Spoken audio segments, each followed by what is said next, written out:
muscular, né, oco, e o músculo é o músculo detrusor, né? Então está localizado na cavidade pélvica, né, posteriormente aos ossos púbicos, e é importante a gente lembrar, né, que no teto vesical, ali na cúpula vesical, a gente vai ter uma reflexão do peritônio, né, ali sobre aquela parede, tá? Bem, quando ela está vazia, né, ela é um órgão pélvico, né, então está totalmente na cavidade pélvica, porém, quando ela está repleta, né, ela cresce, ela distende, pode chegar até o nível da cicatriz umbilical e ela se torna, então, um órgão abdominopélvico. E é nessa hora, né, que ele está mais propenso a lesões no trauma, tá bom? Bem, a parede vesical, ela deve ser fina, regular, né?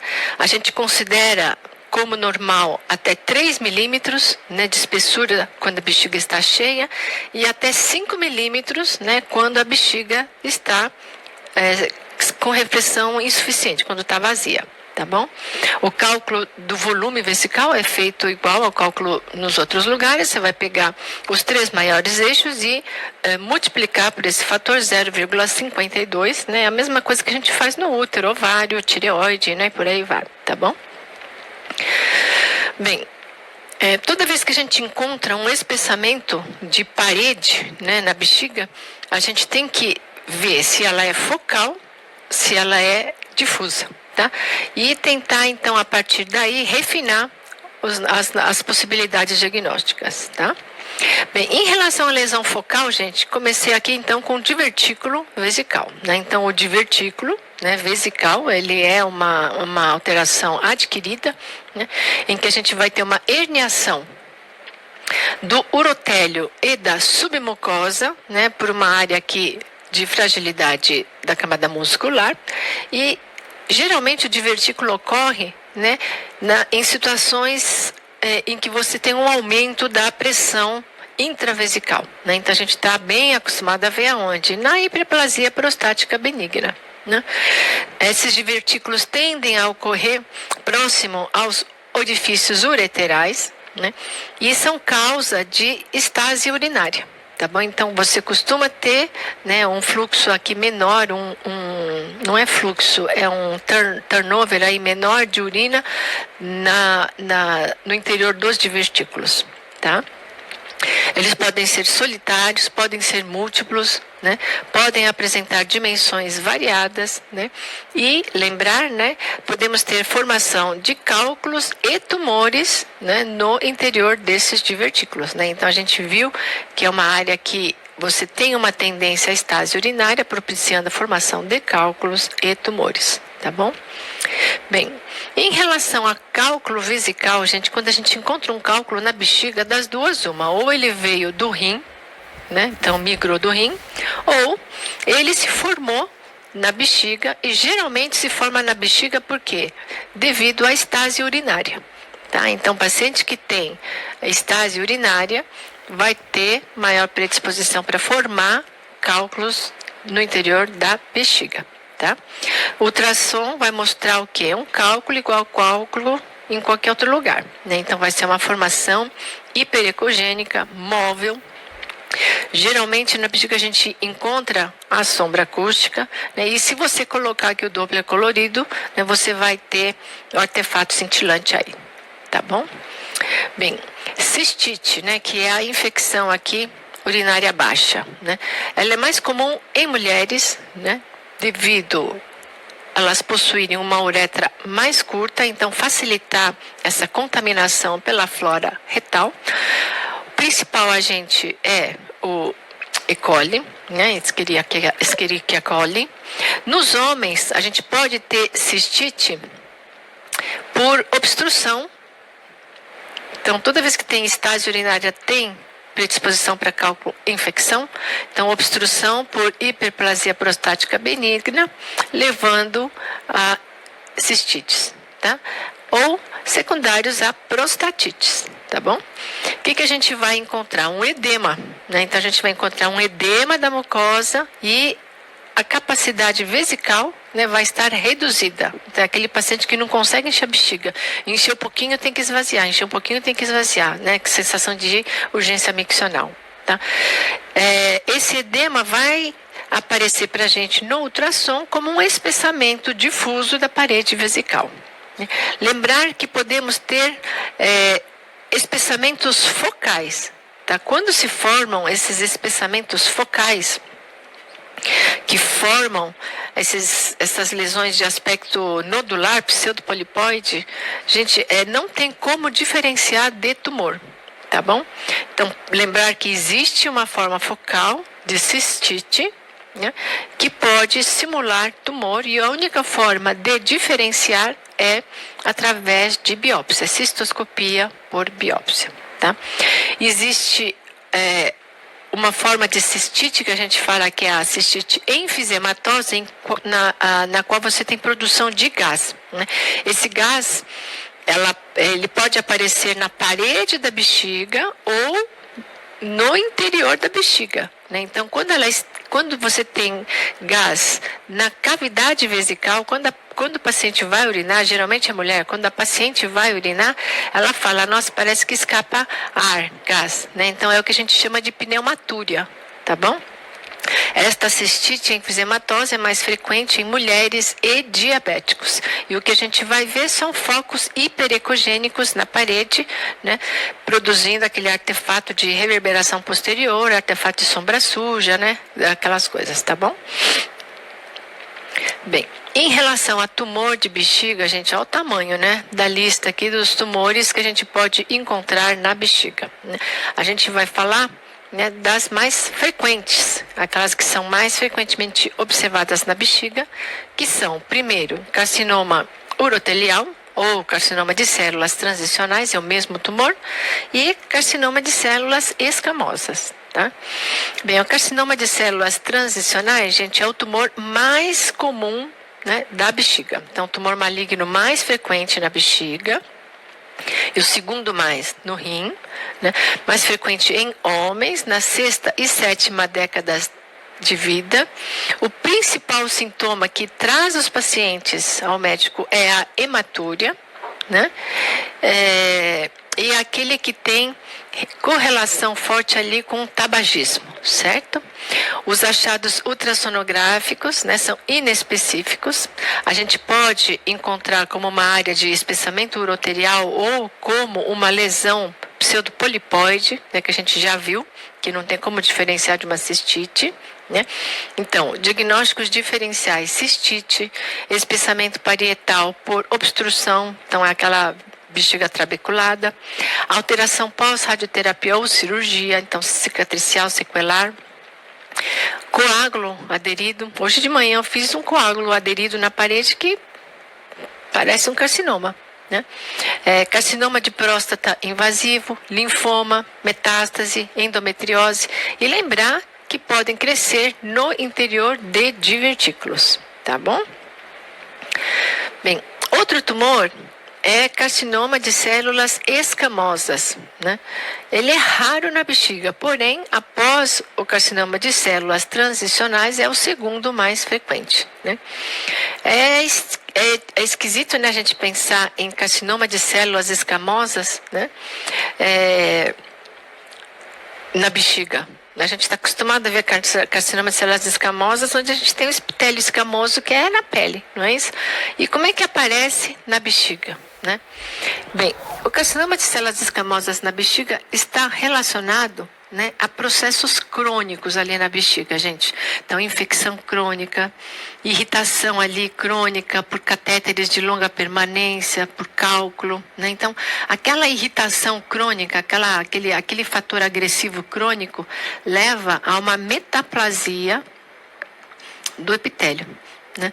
Então, leva a uma metaplasia escamosa, aquela célula de transição, ela sofre uma metaplasia por uma célula escamosa, tá?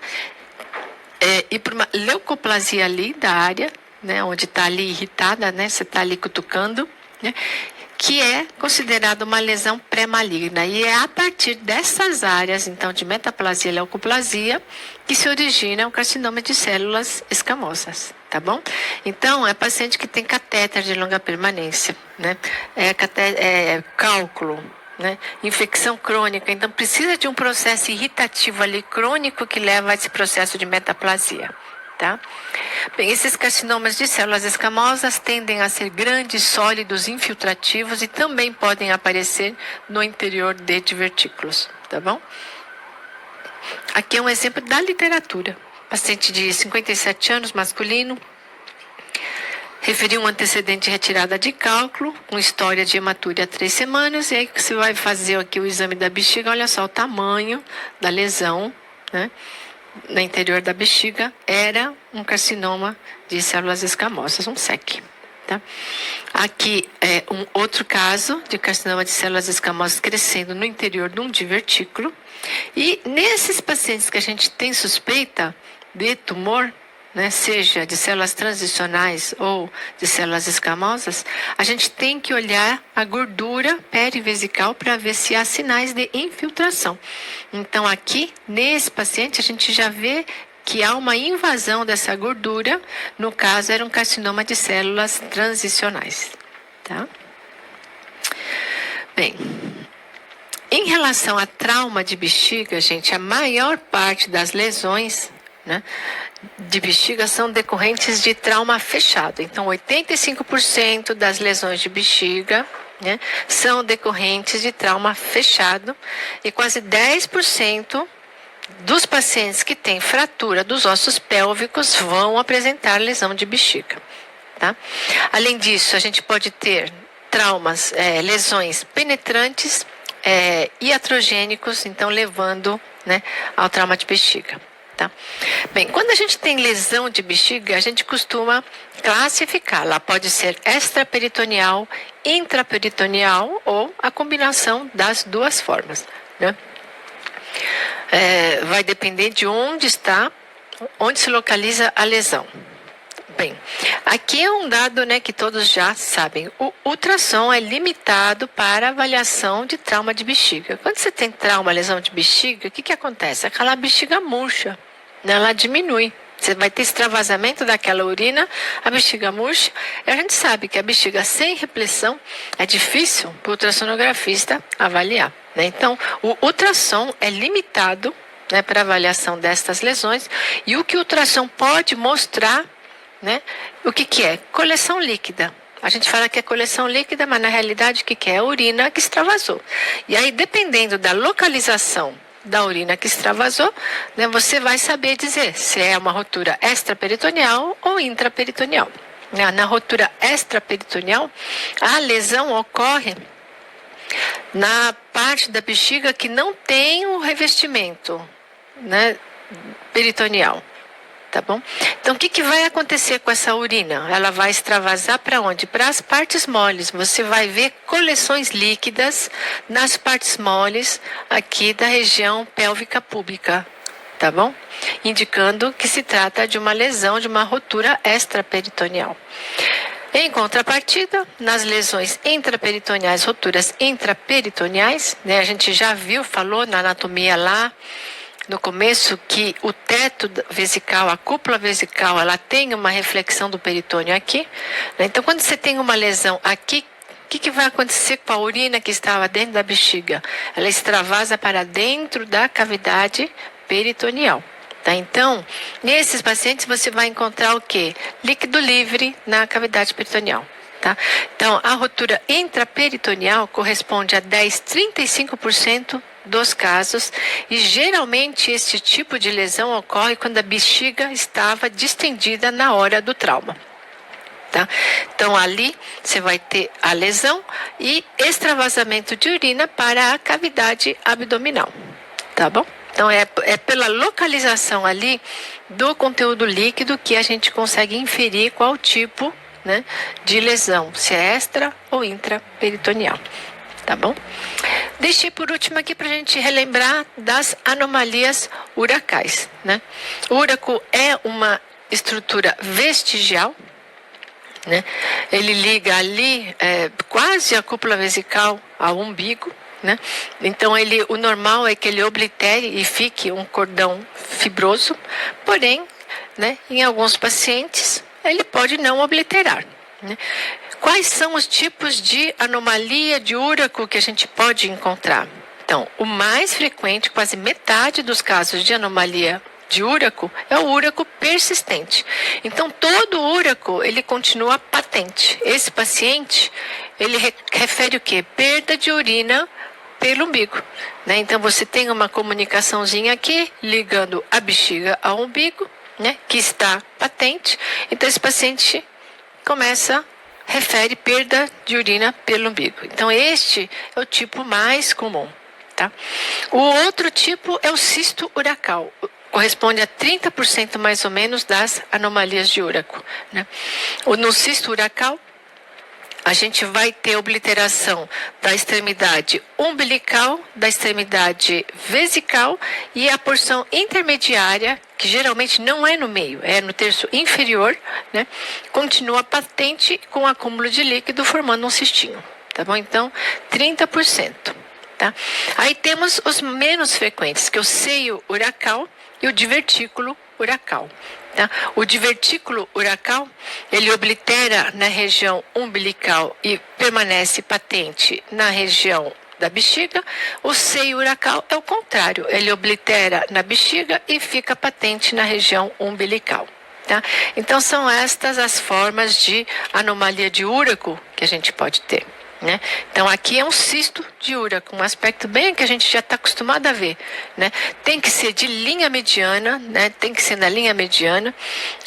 Aqui ele está justaposto à parede anterior da bexiga, uma formação cística, tá bom? Bem, os carcinomas podem aparecer nessas persistências uracais, tá? São raros. 75% desses carcinomas, que são tumores malignos, quando ocorrem, geralmente a gente observa em pacientes de sexo masculino. A maioria ocorre aqui, ó, próximo da cúpula vesical, né? E o prognóstico é ruim, né, gente? A gente sabe que o carcinoma é um tumor maligno, né? Invasivo, infiltrativo, e aqui, né, devido à localização, ele rapidamente infiltra o que? A parede abdominal. Tá bom?